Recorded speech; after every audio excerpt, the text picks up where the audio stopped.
Good morning guys, in front of me is VIVO Y22S and let me show you how to set date and time on this device.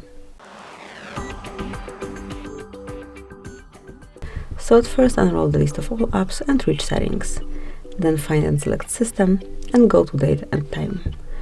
And at first switch off automatic date and time and provide it manually by yourself. So it's working both ways the same.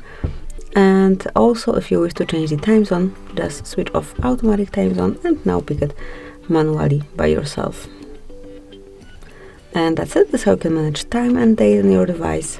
Obviously, whenever you wish to go back to automatic setup, just use the top switchers. So this is it. That will be all. Thank you for watching. Please subscribe our channel and leave the thumbs up.